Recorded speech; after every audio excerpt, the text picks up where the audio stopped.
The Honourable Nanaia Mahuta. Tēnā tātou te whare, e tika ana me mihi atu kia Kawerau o te Kawerau a Maki. E tika ana anō me whakaaro ake ki tērā o ngā kaumātua kia matua eru. Nō reira e te pāpā. Tēnei e whakaaro ake ki a koe I tēnei wā. Tēnā tātou katoa. Gives me great pleasure to be able to join and support the second reading of the Te Kawerau a Maki Claim Settlement Bill. Often when we speak on settlement bills, we think, now what salient piece of information can we pass over that gives relevance or a connection to a particular settlement? Well, here's mine. When I was around about 12 or 13, we used to have wānanga that were within our iwi, and we got taken to Te Hinga for wānanga to learn about our history, to learn about the northernmost iwi that protects the border of Waikato. Enough said. There are a lot of competing interests in Auckland, but my salient memories are of going to places within West Auckland and hearing the connections that Waikato Tainui have to this particular area, to the tupuna there, but more importantly, our relationship to the people of Te Kawerau a Maki. In fact, Te Wārena Taua used to run those particular wānanga, and one thing that impressed upon me at such a young age and continues to impress upon me was the passion with which he would hold on to those stories of old, to the places. And there were things that he shared with us that you actually have to visit places and get a sense of how our ancestors lived in a place like Auckland to really gain an appreciation of what it took for those tupuna of ours to traverse this land, to settle where they decided to settle, but more importantly, to live a way of life accustomed to their own environment. I love the west coast of New Zealand, right from Te Hinga all the way down to Moko. It's my favourite part of the country because it's rough, wild and ready. It speaks to the resilience of New Zealanders. Coming back to the bill, when we listen to the submissions, when we listened to the submissions up in Auckland, there were a few things that had to be absolutely highlighted. I have to say on this particular treaty settlement bill, our chair of the committee should be commended, Nat Korako.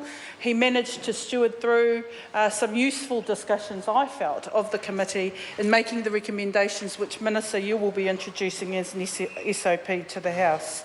One of those discussions that we had was around kōpironui. It was an area where there was a common interest between Te Kawerau a Maki and Ngāti Whātua o Kaipara. The mechanism in the bill enables the Māori Land Court to determine between the two iwi or across the two iwi their level of interest and then make a determination to a relevant PSGE.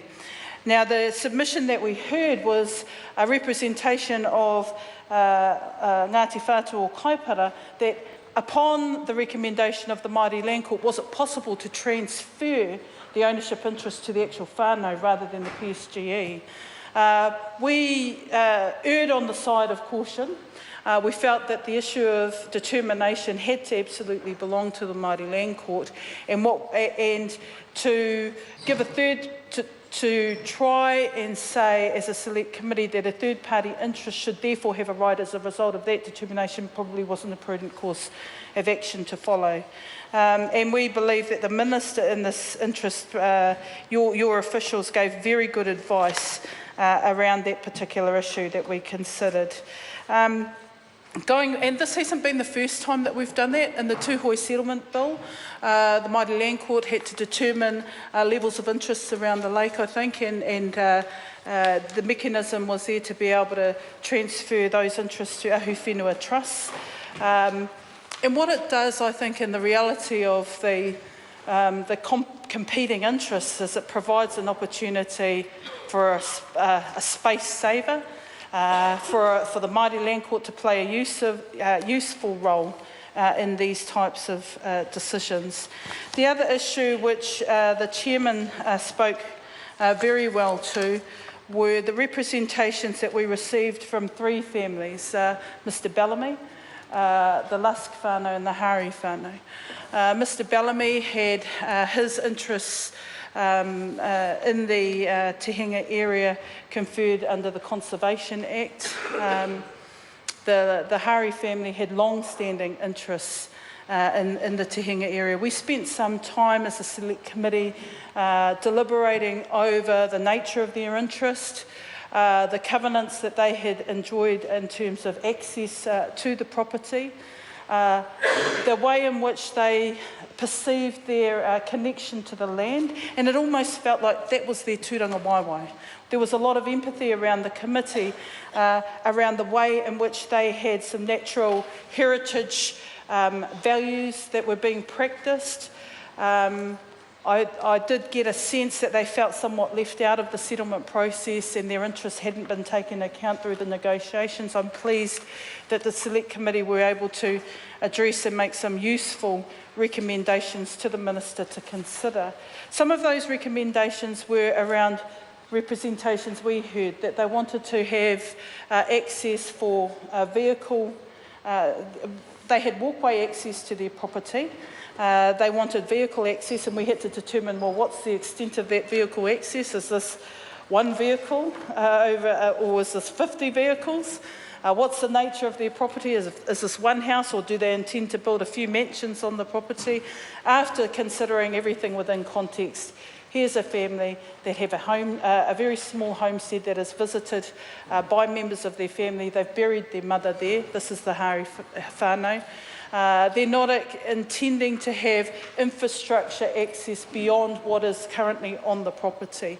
So we considered all of this and determined that although they wanted permanent easement rights granted, we utilised the access provisions addressed in the Conservation Act, discussed the matter with Te Kawerau and Maki. They were very reasonable on this front.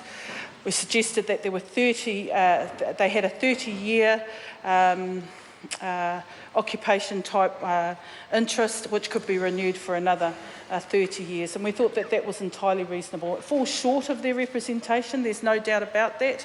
We felt that what would keep their interests live in the Tehinga area and their relationship with the whenua and that particular coastline active is their relationship with Te Kawerau Maki.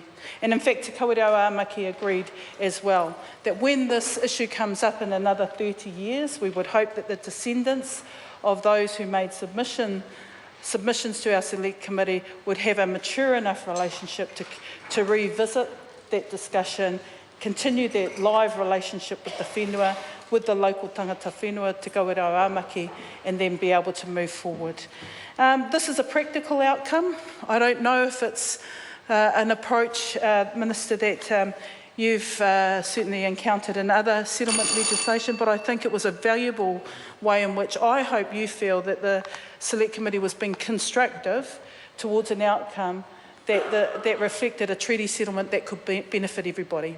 And have at the heart a settlement that could work to the objectives of Te Kawerau Maki, their long-standing interests in the area, families who had long-standing interests in the area. It won't negatively affect public access to a very popular part of Auckland, and it does preserve the ongoing importance of a relationship to whenua, to the moana and to that particular area.